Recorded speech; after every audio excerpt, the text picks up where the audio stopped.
Told you a homeless camp in Southeast Austin has been cleaned up after months of complaints from people living nearby.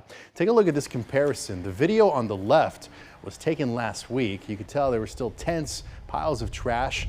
And then on the right side, we took this video yesterday.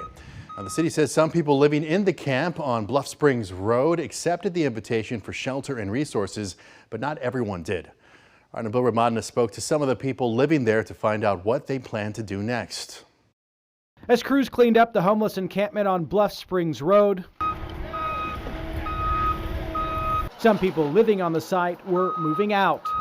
Well, I found a place in the woods. Jack was one of the first people to move into the site. Would you go into shelter or? Nah, because that's just a bunch of homeless people all gathered together in the same place. I've had enough of this place. He says at first things were fine, but over time more drug users and dealers moved into the camp.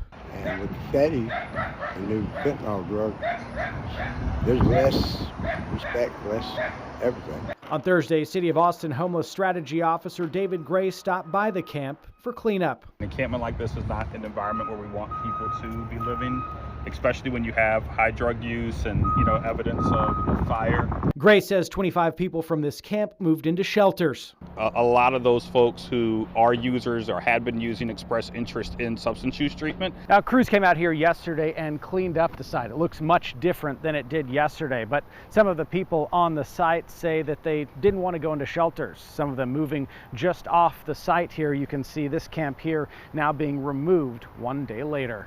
Other folks will take what they can and they'll go to other areas, and that's really unfortunate. The city's looking at ways to keep people from returning, but for now, people living nearby are happy to see the area cleared. And I think this is the best thing that they could have done, because it started with one person and it just became a complete mess.